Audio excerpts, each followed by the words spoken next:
तो चलिए next definition जो है हमारी वो है रेलिवेंट की। तो रेलिवेंट फैक्ट कौन से होते हैं? A fact is said to be relevant, यानी कि किसी भी फैक्ट को रेलिवेंट कहा जाएगा कब? To another when it is connected with the other in any of the ways referred to in provisions of this अधिनियम relating to the relevancy of the fact. यहाँ पे ये कह रहा है कि रेलिवेंट फैक्ट किसी फैक्ट को तब कहा जाएगा जब वो फैक्ट किसी दूसरे फैक्ट से इस प्रकार कनेक्टेड है जैसा कि इस अधिनियम में जो हमारे प्रोविजंस दिए गए हैं रेलिवेंसी ऑफ द फैक्ट्स के उसके अंदर फॉल करता है। यानी कि अगर हम सिंपल लैंग्वेज में बात करें तो ये है कि जो सेक्शन हमारा 2 सब क्लोज 3 to 50 जो है वो रेलिवेंसी ऑफ द फैक्ट की बात करता है। अगर कोई भी फैक्ट हमें ये पता करना है कि वो रेलिवेंट है या नहीं, इसका मतलब ये है कि हमें उसको ये देखना है कि वो हमारे जो प्रोविज़न दिए गए हैं रेलिवेंसी ऑफ द फैक्ट के सेक्शन 3 to 50 के अंदर क्या वो उनके अंदर फॉल करता है। अगर वो उनके अंदर फॉल करता है तो that means this fact is relevant, otherwise not. Next जो डेफिनेशन है वो हमारी सेल्फ प्रिज्यूम की रहेगी।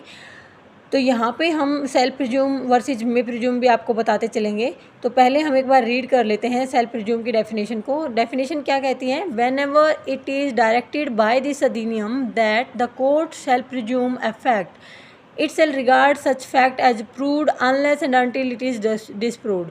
यानी कि सेल्फ प्रिज्यूम का मतलब ये है कि यहाँ पे उस फैक्ट को प्रिज्यूम माना जाएगा जब तक कि उस फैक्ट को डिसप्रूव ना किया जाए। यहाँ पे मे प्रिज्यूम और सेल्फ प्रिज्यूम में यही डिफरेंस है।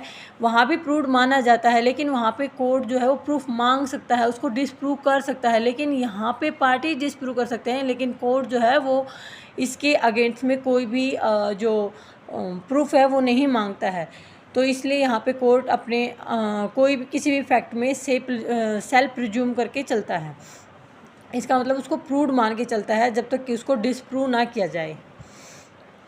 तो चलिए इसी के साथ अपने डेफिनेशन क्लोज को एंड करते हैं और मेरे को कमेंट करके बताना कि आपको सीरीज़ ऐसे ही हाईलाइट कंटेंट में चाहिए या क्वेश्चन आंसर फॉर्मेट में चाहिए, क्योंकि आपको पता है कि जो हमारा जुडिशरी का जो छत्तीसगढ़ जुडिशरी है और राजस्थान जुडिशरी है, दोनों ही जुडिशरी का जो एग्जामिनेशन है दोनों के पोस्टपोन हो रखे हैं और वो कभी भी हो सकते हैं, कभी भी उनकी जो डेट है न्यू डेट वो डिक्लेयर हो सकती है।